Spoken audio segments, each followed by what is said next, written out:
नमस्कार। हर पेरेंट अपने बच्चों के फ्यूचर को सिक्योर करने के बारे में सोचता है ना। और म्यूचुअल फंड्स गिफ्ट करना इसका एक बहुत पॉपुलर तरीका रहा है, लेकिन कहानी में अब एक नया ट्विस्ट आ गया है। तो अगर अपने बच्चों को म्यूचुअल फंड यूनिट्स गिफ्ट करने का कोई प्लान है तो ये जानकारी बहुत बहुत ज़रूरी है, क्योंकि अब ये प्रोसेस उतना सीधा और सिंपल नहीं रहा जितना पहले हुआ करता था। तो एक मिनट रुकिए, क्योंकि 14 अगस्त 2024 से खेल के नियम आप कह सकते हैं पूरी तरह से बदल गए हैं। जो पुराने तरीके थे वो अब काम नहीं करेंगे। ठीक है, तो चलिए इसे थोड़ा डीकंस्ट्रक्ट करते हैं। आखिर ये नियम बदले ही क्यों गए? देखिए, सीधी सी बात है। AMFI यानी association of mutual funds in India, जो कि म्यूचुअल फंड इंडस्ट्री की रेगुलेटरी बॉडी है, वो पूरे सिस्टम को ज्यादा सिक्योर और ट्रांसपेरेंट बनाना चाहती थी। इसे समझने के लिए ये जानना ज़रूरी है कि इनकम टैक्स एक्ट के हिसाब से म्यूचुअल फंड यूनिट्स एक कैपिटल एसेट होती हैं। मतलब ये एक तरह की संपत्ति है। इसका मतलब ये हुआ कि आप इन्हें बस यूं ही किसी को नहीं दे सकते। इनके ट्रांसफर पर काफ़ी कड़े नियम लागू होते हैं। और यहीं पर असली प्रॉब्लम थी।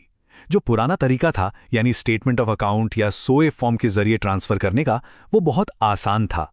इतना आसान कि इसके गलत इस्तेमाल का, जैसे कि मनी लॉन्ड्रिंग और टैक्स चोरी के लिए एक बड़ा रिस्क था। तो नए नियम इसी लूप होल को बंद करने के लिए लाए गए हैं। तो अब नया प्लेबुक क्या है? मतलब क्या करने की परमिशन है और क्या बिल्कुल मना है? चलिए इसे समझते हैं। इस बदलाव को समझने का सबसे आसान तरीका यह है। पुराना तरीका था सोआ फॉर्म वाला, गिफ्टिंग के लिए। अब उस पर पूरी तरह से रोक लग गई है। अब नया और मैंडेटरी तरीका है डीमैट अकाउंट। सिर्फ डीमैट टू डीमैट ट्रांसफर। ये तरीका ज्यादा सिक्योर है, ट्रेसेबल है और पूरी तरह से रेगुलेटेड है। सब कुछ ऑन रिकॉर्ड।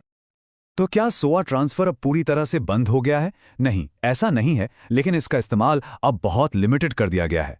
जैसा कि आप देख सकते हैं, ये अब सिर्फ कुछ बहुत ही स्पेशल केसेस में ही पॉसिबल है, जैसे किसी होल्डर की डेथ पर जॉइंट होल्डर को ट्रांसफर, नॉमिनी को ट्रांसमिशन, या जब कोई बच्चा 18 साल का हो जाता है।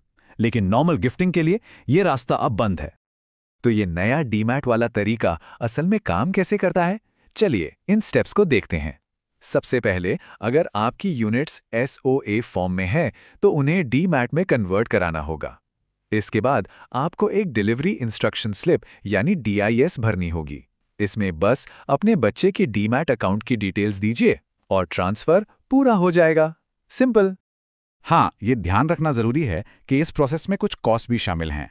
आपको यूनिट वैल्यू का 0.03%, उस पर 18% GST और 0.015% की स्टैंप ड्यूटी देनी होगी। ये जानना जरूरी है ताकि बाद में कोई सरप्राइज ना हो। चलिए अब सबसे जरूरी सवाल पर आते हैं, पैसे की बात, यानी टैक्स का पूरा हिसाब किताब क्या है। तो जो गिफ्ट दे रहा है यानी पेरेंट्स, उनके लिए एक अच्छी खबर है। इनकम टैक्स एक्ट के सेक्शन 47(3) के तहत आपको गिफ्ट देने पर कोई कैपिटल गेन्स टैक्स नहीं देना होता। क्यों? क्योंकि इसे ट्रांसफर ही नहीं माना जाता, तो आप टैक्स से बच जाते हैं। तो टैक्स की जिम्मेदारी किसकी है? वो बच्चे पर आती है, लेकिन एक मिनट, टैक्स तभी लगेगा जब वो उन यूनिट्स को बेचेंगे। और टैक्स की कैलकुलेशन कैसे होगी? यहीं पर एक बड़ा ट्विस्ट है। टैक्स की गणना बच्चे की खरीद कीमत पर नहीं, बल्कि पेरेंट्स की ओरिजिनल खरीद कीमत और उनके ओरिजिनल होल्डिंग पीरियड के आधार पर की जाएगी। मतलब अगर आपने यूनिट्स 10 साल पहले खरीदी थी, तो टैक्स के लिए वही 10 साल का होल्डिंग पीरियड माना जाएगा। ये एक बहुत ही इंपॉर्टेंट पॉइंट है। जैसा कि expert CA doctor Suresh Surana कहते हैं, म्यूचुअल फंड गिफ्ट करना पूरी तरह से संभव है, लेकिन केवल सही चैनलों के माध्यम से। मतलब इन्वेस्टर्स को प्रोसेस और टैक्स के नियमों को समझना बहुत जरूरी है, ताकि आगे कोई लीगल प्रॉब्लम ना आए। तो इस सब जानकारी का निचोड़ क्या है? यहाँ पेरेंट्स के लिए एक फाइनल एक्शन प्लान है। तो चलिए सब कुछ संक्षेप में समझते हैं। पहला, अपनी सोआ होल्डिंग्स को डीमैट में बदलवा लें। दूसरा, याद रखें गिफ्टिंग अब सिर्फ डीमैट टू डीमैट ही पॉसिबल है। तीसरा, हमेशा हर इन्वेस्टमेंट में एक नॉमिनी जरूर ऐड करें, ये बहुत जरूरी है। चौथा, टैक्स कैलकुलेशन के लिए अपनी ओरिजिनल परचेज प्राइस का रिकॉर्ड जरूर रखें।